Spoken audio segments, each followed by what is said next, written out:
오늘 은혜 받으실 하나님의 말씀은 출애굽기 18장 5절에서 12절 말씀입니다. 출애굽기 18장 5절에서 12절 말씀을 다 같이 봉독하시겠습니다. 제 장인이드로가 모세의 아들들과 그의 아내와 더불어 광야에 들어와 모세에게 이르니 곧 모세가 하나님의 산에 지친 곳이라. 그가 모세에게 말을 전하되 내 장인 나 이드로가 내 아내와 그와 함께한 그의 두 아들과 더불어 내게 왔노라. 모세가 나가서 그의 장인을 맞아 절하고 그에게 입 맞추고 그들이 서로 문안하고 함께 장막에 들어가서 모세가 야훼께서 이스라엘을 위하여 바로와 애굽 사람에게 행하신 모든 일과 길에서 그들이 당한 모든 고난과 야훼께서 그들을 구원하신 일을 다 그 장인에게 말하매 이드로가 야훼께서 이스라엘에게 큰 은혜를 베푸사 애굽 사람 손에서 구원하심을 기뻐하여 이드로가 이르되 야훼를 찬송하리로다. 너희를 애굽 사람 손에서와 바로의 손에서 건져내시고 백성을 애굽 사람 손 아래에서 건지셨도다. 이제 내가 알았도다. 야훼는 모든 신보다 큰 힘으로 이스라엘에게 교만하게 행하는 그들을 이기셨도다 하고 모세의 장인 이드로가 번제물과 희생제물들을 하나님께 가져오매 아론과 이스라엘 모든 장로가 와서 모세의 장인과 함께 하나님 앞에서 떡을 먹으니라. 아멘. 말씀의 제목을 다 함께 따라해 주시길 바랍니다. 온유와 두려움으로 기다리라. 온유와 두려움으로 기다리라. 청년들은 자신들의 인생에 있어서 가장 중요하게 생각하는 것 중에 하나를 결혼이라고 생각합니다. 결혼하지 않았으니까. 그래서 청년들이 저에게 가장 많이 하는 결혼에 대한 질문이 뭐냐? 목사님, 제가 너무너무 사랑하는데 예수를 안 믿어요 예요. 예수 안 믿는 배우자 어떡할까요? 저는 그들에게 결혼은 믿음이 같은 사람끼리 하는 것이 기본이다, 그렇게 얘기를 합니다. 왜냐하면 결혼은 주님을 주인으로 삼는 한 가정교회가 만들어지는 것이기 때문에 그래요. 결혼은 선교의 현장이 아니라 축복의 장소인 줄 믿습니다. 그러니까 한 믿음이 있는, 같은 믿음이 있는 사람들끼리 결혼하는 게 좋습니다.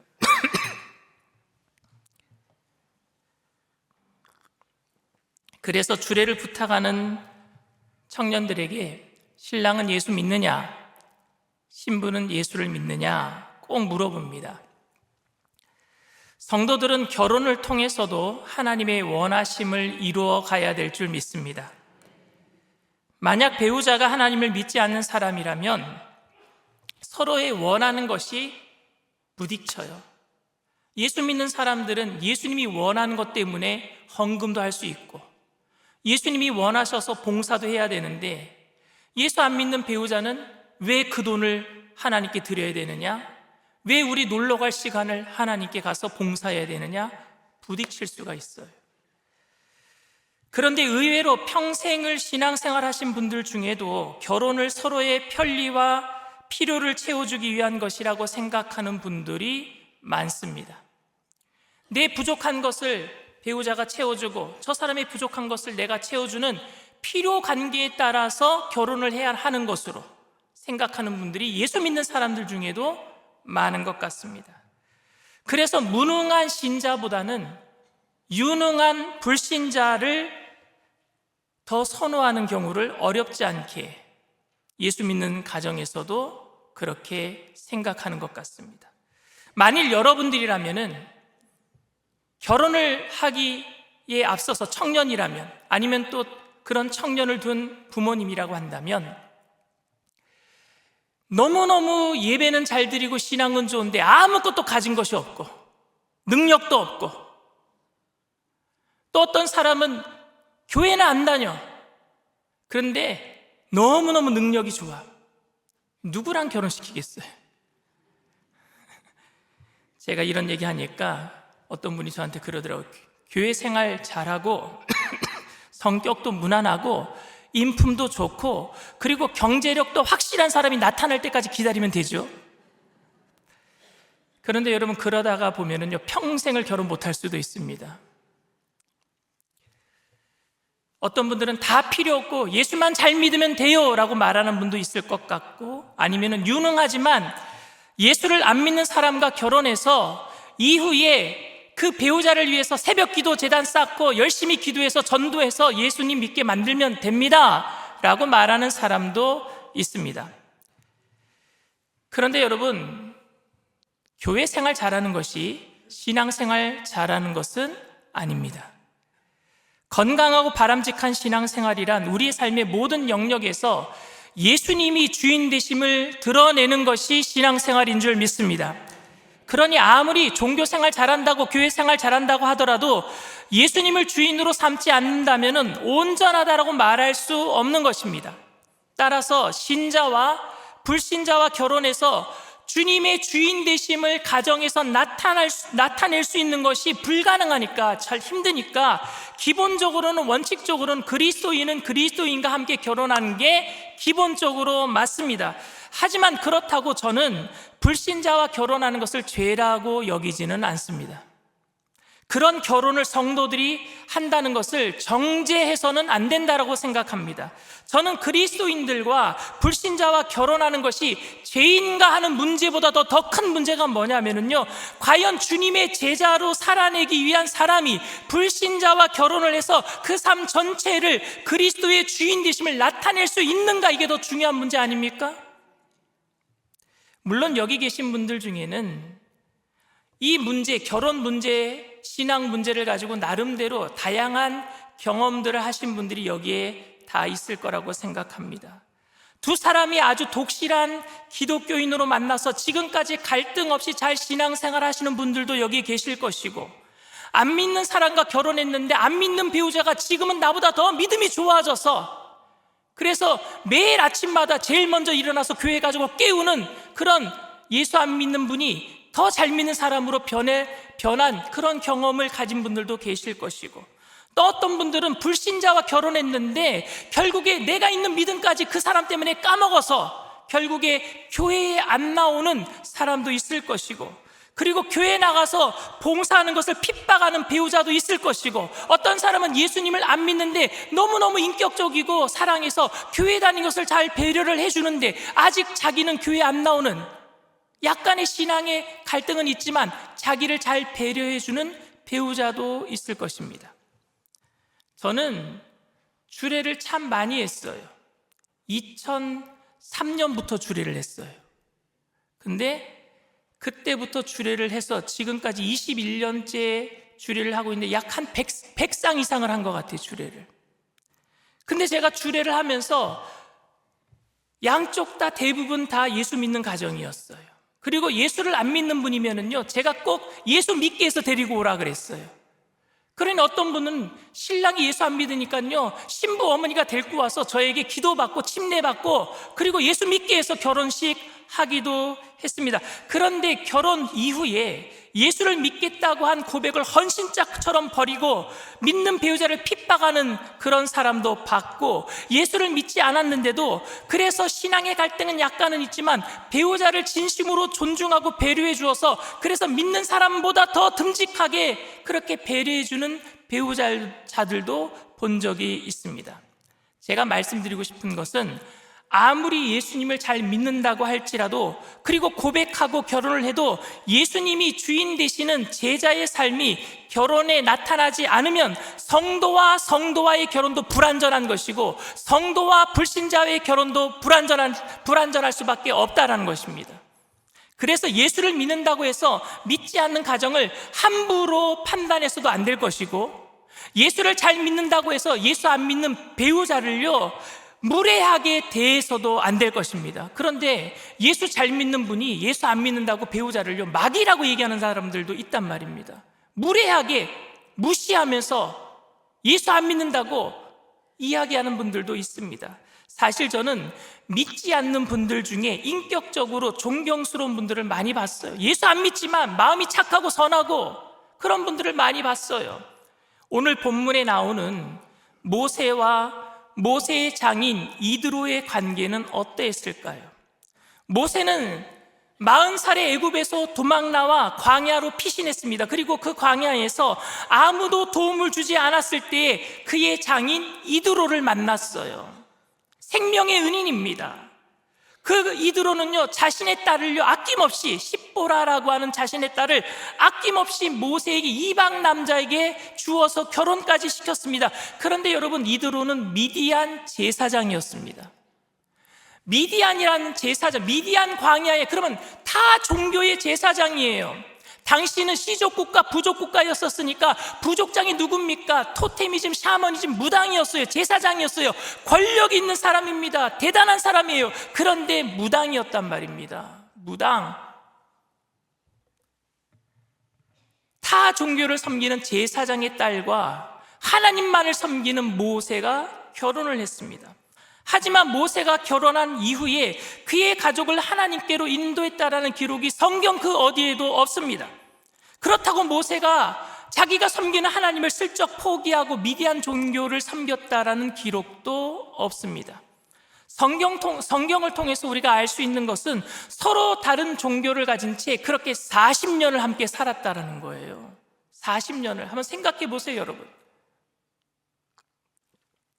그렇게 40년이 지난 이후에 80세가 된 모세에게 어느 날 하나님께서 호렙산 떨기나무를 통해서 부르시고 그를 애굽으로 보내시는 거예요. 그래서 모세는요, 두 아들과 자기 아내 십보라를 데리고 장인어른 빠이빠이 하고 떠나는 거예요. 얼마나 섭섭합니까? 자기 딸과 두 손자, 눈에 넣어도 안 아픈 그 손자들을 데리고 모세가 떠나버리니까. 그런데 이드로는요, 그들을 말없이 보내주고 있어요. 말없이. 그리고 우리는 정확하게 언제인지는 알 수는 없지만 모세가 출애굽할 때에 이미 그 아내와 두 아들은요, 이드로 장인에게 보내버립니다. 왜냐하면 전시 상황이니까. 이제는 10가지 재앙이 오고 자기 자식들과 아내가 무슨 일 당할지 모르니까 이드로에게 보내버려요. 그때가 언제인지는 모르겠어요. 그리고 모세는요, 이제 형 아론과 이스라엘 200만이나 넘는 이스라엘 백성들, 장정들만 200만이에요. 20세 이상 장정들만, 그들을 데리고 출애굽하여서 2달 동안 고생해서 이제 미디안 광야에 도착했습니다. 그 장인어른이 살고 있는 동네 근처까지 왔어요. 그 소식을 장인어른 이드로가 들은 거예요. 그리고 그의 딸 모세의 아내와 두 손자를 데리고 모세를 만나러 나오는 장면이 오늘 성경 본문입니다. 출애굽기 18장 1절에서 3절 말씀입니다. 모세의 장인이며 미디안 제사장인 이드로가 하나님이 모세에게와 자기 백성 이스라엘에게 하신 일, 곧 야훼께서 이스라엘을 애굽에서 인도하여 내신 모든 일을 들으니라. 모세의 장인 이드로가 모세가 돌려보냈던 그의 아내 십보라와 그의 두 아들을 데리고 왔으니, 여기서 성경은 여전히 이드로를 어떻게 소개하고 있어요? 미디안의 제사장이라고 소개하고 있어요.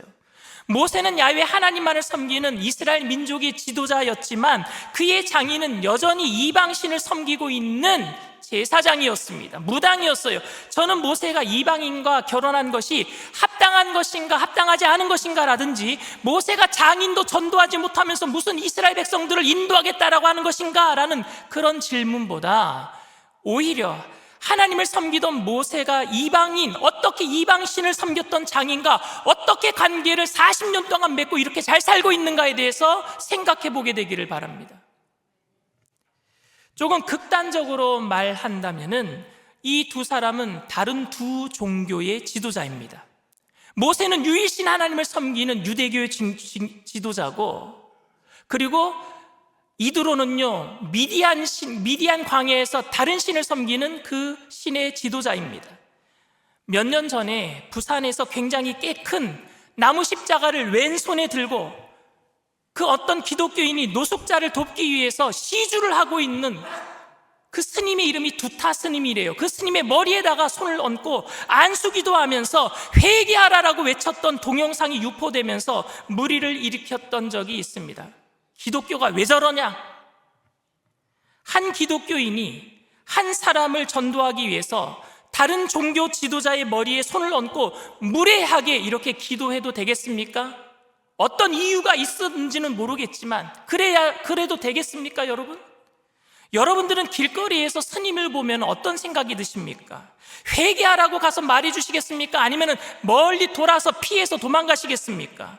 혹시 여러분 옆집에 무당이나 이슬람 교도가 산다면 여러분들은 어떻게 하시겠습니까? 생소해서 느끼는 어색함은 이해가 되지만 불신자이기 때문에 혹은 타 종교를 믿는 사람이기 때문에 무시하거나 무례하게 행동해도 된다라고 생각한다면 오늘 모세의 처신을 깊숙이 한번 묵상하면 좋을 것 같습니다. 모세가 40년 동안 미디안 제사장인 이드로와 살았다라는 것은 여러 가지로 불편한 점이 많았다라는 거예요. 모세는 바로의 딸인 하셉수트 공주의 양아들이 되어서 왕궁의 왕자로 입적이 된 거예요. 그런데 전물리 유모가 없어서 유모를 구하다 보니까 누가 들어갔어요? 진짜 모세의 친어머니 요게벳이 들어가서 모세를 키우면서 너는 유대인이다, 너는 히브리인이다, 너는 이 왕궁에서 살 사람이 아니라 이 땅에서 살고 있는, 애굽에서 살고 있는 이스라엘 백성들을 인도해낼 지도자가 될 거야. 주입시켰단 말입니다. 그래서 어느 순간 모세는요, 자기가 이 나라 왕자가 아니라 이스라엘 백성들을 구원해야 될 리더자가 돼야 되겠다 다짐하고 다짐했는데, 그래서 40이 됐을 때 뜻을 폈어요. 행동을 했어요. 그런데 애굽 사람을 쳐서 죽이고 말았어요. 그리고 애굽 사람이 죽는 모습을 유대인들이 보고 그것을 애굽 사람에게 다 일러 바쳤어요. 결국에 모세는 자기 동족에게 배신당하고 광야로 쫓겨나는 도망자가 되고 말았단 말입니다. 그런데 그 자신을 받아준 사람이 미디안 제사장 이드로였고, 그리고 그의 딸 십보라였어요. 그렇게 광야에서 40년을 목동으로 살았습니다. 그래도 모세는요, 자신의 정체성을 잊어버릴 수가 없었습니다. 결국 모세는 자신을 찾아오신 하나님을 불꽃 가운데서 만났고 이스라엘 민족의 지도자가 되었습니다. 하지만 모세는 이드로와 함께 사는 동안에도 그 이드로를 인격적으로 대했고요, 모세가 이스라엘의 영향력 있는 지도자가 된 이후에도 이드로를요 존중하고 있는 모습을 오늘 우리는 성경에서 볼 수 있습니다.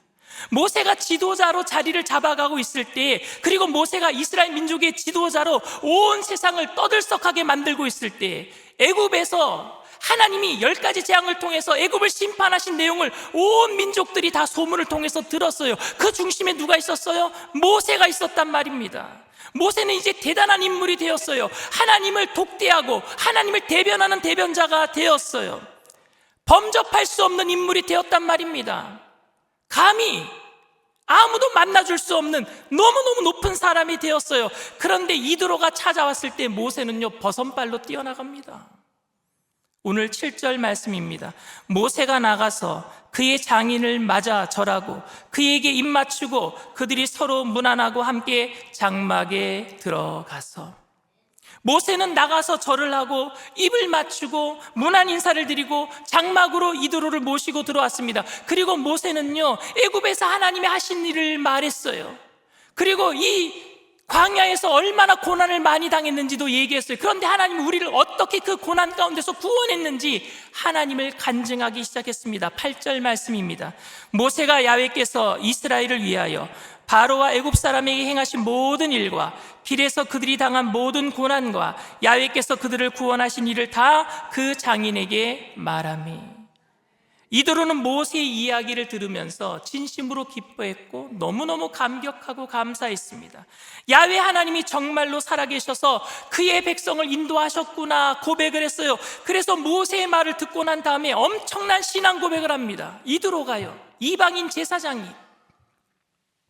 오늘 본문 말씀 9절에서 11절 말씀입니다.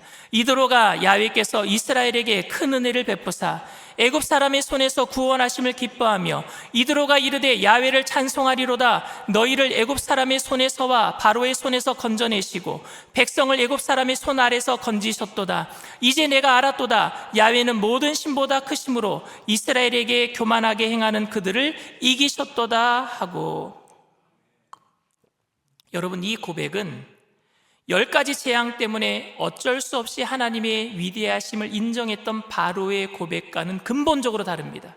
바로도 10가지 재앙을 당할 때마다 하나님이 놀라우신 분이구나 다 고백을 했어요. 그런데 그 고백과는 근본적으로 다른 고백이에요. 왜? 바로는요, 하나님의 위대하심을 고백했지만 여전히 자기가 주인이었어요. 하나님을 주인으로 고백한 적이 없었어요.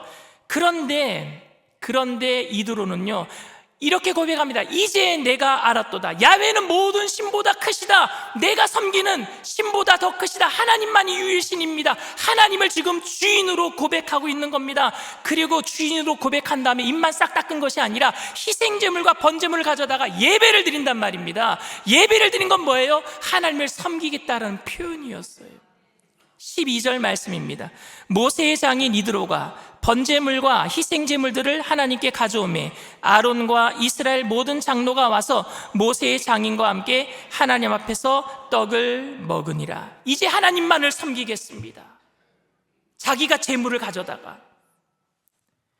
이드로는 모세가 오기 전에 애굽에서 일어난 일들을 소문으로 들었어요. 그런데 그 소문을 직접 자기 이제 사위에게 직접 들으니까 생생하게 감동으로 다가오는 거예요. 그래서 정말 믿을 수밖에 없었던 것입니다. 그리고 정말 긴 시간 동안 40년이 지난 이후에 이드로가 하나님을 믿기 시작하는 거예요. 불신의 가족을 전도하는 일은 정말 힘든 일입니다.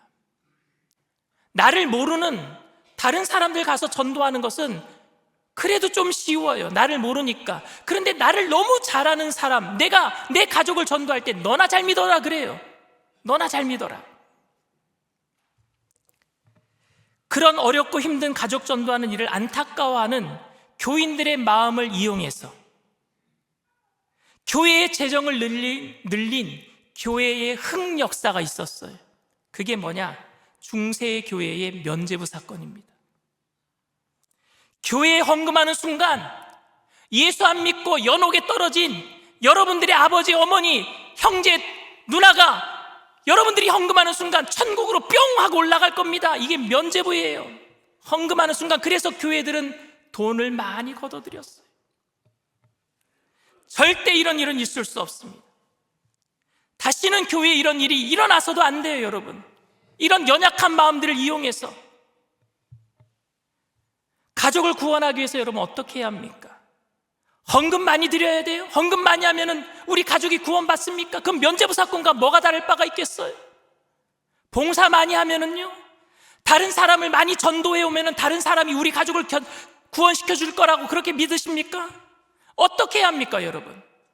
상황에 따라서 조금씩 다르겠지만 결론부터 말하자면 저는 기다리라고 말씀드리고 싶어요. 기다리라고. 그냥 기다리지 말고, 넋놓고 기다리지 말고, 감나무에서 감아 떨어져라 입 벌리고만 기다리지 말고 존중하고 인격적으로 관계를 유지하면서 하나님의 때를 기다리게 되기를 바랍니다. 캘리포니아에 있는 퓰러 신학교 총장이었던 리차드 마우라는 박사님이 무례한 기독교라는 책에서 하나님은 천천히 가시는데 사람들은 너무 급하게 가려고 한다라는 것을 강조하면서 우리는 하나님의 천천히 가심에 익숙해질 필요가 있다라고 말했습니다. 이것은 단순히 우리의 삶에 고난의 현실이 빨리 해결되지 않은 것에 대한 조급함과 답답함을 말할 뿐만이 아니라 영혼 구원을 이야기할 때도 하나님보다 우리가 더 조급함을 느끼는 것을 말하고 있는 것 같아요. 이해가 안 되는 것은 아닙니다. 언제 주님이 다시 오실지를 모르고 언제 사랑하는 가족이 내 곁을 떠날지 모르는 상황에서 지금 꼭 예수를 믿으라고 말해야 될 것 같아서 급한 마음에 너 예수 안 믿으면 지옥 간다고 무리하게 말할 때가 너무 많아요. 그 급해지는 마음을 이해하지 못하는 것이 아닙니다. 하지만 그럼에도 불구하고 그 구원이 하나님의 손에 달려있다는 것을 우리가 믿고 있다면 저는 하나님의 천천히 가심을 우리가 좀 배워야 할 필요가 있다고 생각합니다. 이방신을 섬기던 제사장이었던 장인 이드로를 보면서 모세는 얼마나 안타깝고 괴로웠을까요? 얼마나 마음이 아팠을까요? 우리가 분명히 알 수는 없지만 확실한 것은 모세는 40년을 기다렸다는 거예요. 그 장인 어른을 존중하고 존경하며 사랑하는 그런 관계를 유지하면서 40년을 기다렸습니다. 그리고 마침내 긴 세월이 지난 이후에 모세는 야훼 하나님께서 그 백성을 인도하기 위해서 하신 일들을 증거할 수 있었고, 그리고 간증할 수 있는 기회가 자기에게 주어졌어요. 아주 정중하고 아주 온유하게 이드로에게 하나님의 하신 일들을 장막 안에서 전했습니다. 그러나 모세는요, 아버님 이제는 하나님 믿으셔야 합니다라고 말한 적이 없어요. 그냥 그가 경험했던 하나님의 은혜와 도우심을 부드럽게 전했을 뿐입니다. 그리고 온유와 두려움을 해서, 두려움은 뭐냐? 혹시 내가 잘못 전해서 장인 어른의 마음 문이 닫혀서 하나님을 완전히 떠날까 봐 하는 두려움으로. 한 가지 오늘 사건을 통해서 더 생각해 보고 싶은 것은, 이드로와 모세와 아론과 장로들이 식사를 나누고 난 다음, 무슨 얘기냐? 이드로가 하나님을 믿기로 한 다음 날 일어난 일이에요. 다음 날 일어난 일. 하나님을 믿고 난 첫 번째 날, 이드로에게 있어서 모세가 이스라엘 백성들의 여러 가지 일들을 재판하는 모습을 봅니다. 하루 종일 모세에게만 줄이 서 있어요. 모세는요, 하루 종일 떼약볕에서 이 많은 사람들 혼자 다 재판하고 있는 거예요. 저 끝에 있는 사람은 저녁이 되도록 자기 차례가 안 오고 있어요. 그 장면을 이드로가 봅니다. 출애굽기 18장 13절 14절 말씀입니다. 이튿날 모세가 백성을 재판하느라고 앉아있고 백성은 아침부터 저녁까지 모세 곁에 서 있는지라. 모세의 장인이 모세가 백성에게 행하는 모든 일을 보고 이르되, 네가 이 백성에게 행하는 이 일이 어찌 됨이냐? 어찌하여 내가 홀로 앉아있고 백성은 아침부터 저녁까지 내 곁에 서 있느냐? 모세는 아침부터 저녁까지 한 곳에 있고 앉아있고 재판을 기다리는 사람들은 언제 자기 차례가 될지 모르고 기다리고 있는 거예요. 앞에 사람이 말 많으면요, 하루 종일 그 사람 붙잡고 얘기해줘야 돼요.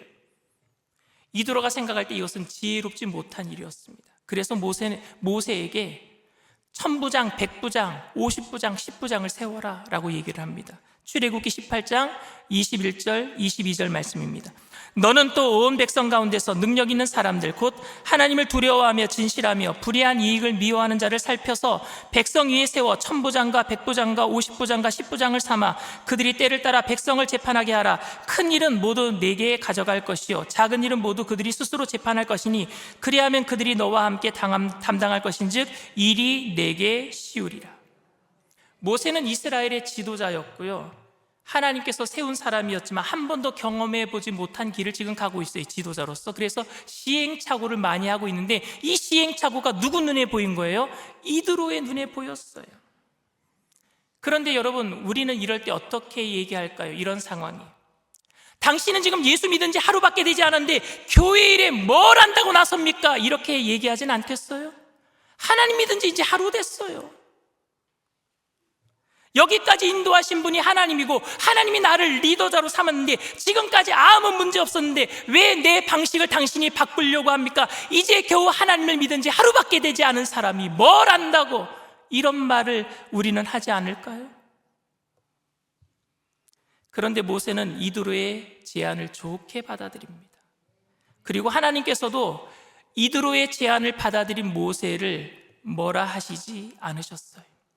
이 조직 개편으로 인해서 이후로도 계속해서 이스라엘이 이 제도가 자리가 잡았고 효율적인 이스라엘의 운영을 가져왔습니다. 이 기가 막힌 아이디어를 누가 낸 거예요? 이방인 제사장 이드로가요. 조용기 목사님이 한창 서대문에서 신방을 많이 하실 때 3000명씩 막 불어났을 적에 혼자서 신방 다 하시고 나서 탈장이 되셨어요. 그래서 병원에서 수술 받으려고 누워있을 때 하나님께 기도하는데 이 말씀을 주신 거예요. 왜 너 혼자 그렇게 힘들게 하느냐고.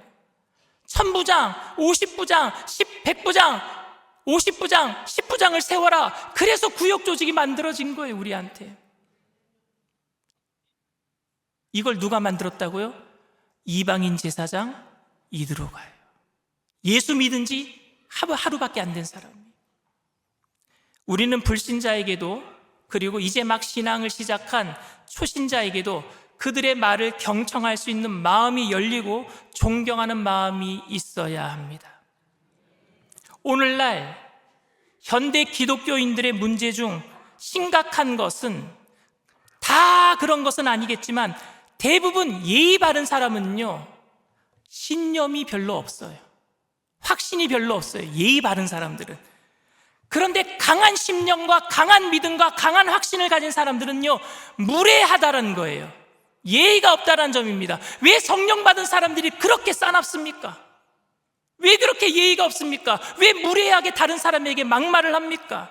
신앙의 확신에 차 있는 사람들이 예의 없는 사람들의 모습을 볼 때가 있습니다. 예수님만이 길이요 진리요 생명이 되신다는 확신한 진리 때문에 다른 종교들을 무시하고 무례한 행동이 가능해진다면 어찌 된다란 말입니까, 여러분?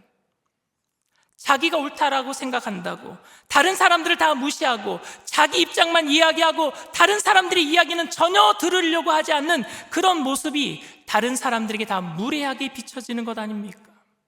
물론 우리는 예수님이 우리의 영원한 생명이 되신다라는 확신을 가지고 있어야 합니다. 그런데 그 강한 확신이 전혀 예의가 없고 온유하지도 못하다면 세상 사람들은 우리가 예수님을 전하지 않기 때문에 예수를 못 믿은 것이 아니라 그 무례함 때문에 예수를 안 믿는 거예요. 사랑하는 성도 여러분, 하나님은 천천히 가십니다. 조급하다 싶을수록 쉽게 판단하려고 하지 말고 천천히 가시는 하나님을 기억하고 그 자리에서 우리에게 주어진 마땅한 책임을 감당하는 것이 우리의 사명이라고 저는 생각합니다. 우리가 조급하고 급하게 일을 처리해서 한 사람의 영혼을 주님께로 인도하는 것이 아니라 주님께서 주님의 때에 그 영혼을 인도하시는 것을 전적으로 우리가 믿는다면 우리는 주님의 때까지 정말 온유와 두려움을 가지고 우리의 믿음을 지켜갈 필요가 있습니다. 사도 베드로 사도는요, 그래서 초대교인에게 제가 가장 좋아하는 말씀, 베드로전서 3장 15절 말씀을 하셨어요. 너희 마음에 그리스도를 주로 삼아 거룩하게 하고 너희 속에 있는 소망에 관한 이유를 묻는 자에게는 대답할 것을 항상 준비하되 온유와 두려움으로 하고. 무례하게 예수 믿어라, 예수 안 믿으면 지옥 간다, 너 같은 사람을 위해서 예수님이 돌아가셨다, 막 그렇게 무례하게 전하는 것이 아니라 온유와 두려움으로 살아갈 때에 당신 왜 예수를 믿어요? 소망의 이유를 묻는 사람이 생길 거예요. 그때 온유함으로, 혹시 내가 잘못 얘기해서 이 사람의 마음 문이 닫히면 어떡할까 두려움으로 얘기할 때 그 사람이 주님께로 돌아오게 될 줄 믿습니다. 타 종교인이나 불신 가족들에게 절대 무례하게 행하지 마십시오. 절대로 함부로 대하지 마십시오. 나는 천국 가고 너는 지옥 간다 생각하고 함부로 대하지 마십시오. 아무렇게나 말하지 마십시오. 오히려 존중하고 겸손하시길 바랍니다. 그래서 우리는요, 동성애자들을 존중해줘야 돼요. 죄인을 사랑하고 죄는 미워하는 거예요. 근데 그들은 기독교인들이 자기들도 미워한다라고 생각하니까 힘으로 우리를 이기려고 하는 거예요. 무례하게 하지 마십시오. 그들을 용서하고 용납하고 받아줄 수 있는 마음을 가지고 있어야지 그들이 죄를 회개하고 돌아오게 될 줄 믿습니다. 온유와 두려움으로 그들의 말을 끝까지 들을 수 있도록 인내하시길 바랍니다. 그래야 그리스도의 이름을 드러낼 수 있습니다. 우리가 지금 잃어버린 것은 복음에 대한 열정이 아니라 그 복음을 전하는 방법에 있어서 우리가 마땅히 취해야 할 예수님의 인품 아닙니까? 예수님의 인품, 사랑, 희락, 화평, 오래 참음, 자비, 양성, 충성, 온유, 절제. 그 인품이 우리에게 있어야 돼요. 저와 여러분 모두가 모세처럼 하나님의 때를 기다리며, 우리가 생각하기에는 기나긴 시간일지 모르겠지만 하나님의 때는 가장 정확한, 가장 알맞은 때인 줄 믿습니다. 그 하나님의 때에 하나님의 나라를 세워갈 수 있도록 우리가 준비된 마음으로 예수님의 인품을 가지고 주님의 나라를 위해서 온유와 두려움으로 살아가는, 기다리는 저와 여러분들 다 되시기를 주님의 이름으로 축원을 드립니다. 이 시간 말씀을 생각하시면서 잠시 묵상으로 기도해 주시기를 바랍니다. 오늘 저희 교회에 처음 나오신 분이 계십니까? 여러분들에게 전도해 준 어떤 사람이 아마 온유와 두려움으로 예수님의 모습을 비춰줬기 때문에 그 사람의 그 사랑 때문에 오늘 교회에 나오신 분이 있는지 모르겠습니다. 이드로가 모세에게 그렇게 온유와 두려움 때문에 이드로가 변화받은 것처럼. 근데 결국에 사람은요, 연약하기 때문에 배신해요. 사람 보고 나오면은요, 그 사람 전도한 사람이 나를 힘들게 할 때는요, 내가 교회를 떠날 수밖에 없는 거예요. 모세도 화를 냅니다. 모세도 얼마나 원망불평을 했는데요, 하나님 앞에서 이스라엘 백성들 때문에. 그런 모습을 보면은요, 이드로가 아이고 내가 하나님 괜히 믿었구나 이런 생각 들지 않겠습니까? 근데 하나님을 믿을 때 모세를 때문에 믿었지만 결국에 이드로는 하나님을 만난 거예요. 영원히 변하지 않는 분 예수님이신 줄 믿습니다. 예수님은 변하지 않아요. 예수님이 여러분들에게 영원한 생명을 주시고 영원히 천국으로 여러분들 인도해 주실 줄 믿습니다. 그러니 그 예수님의 인품을 담기를 원합니다.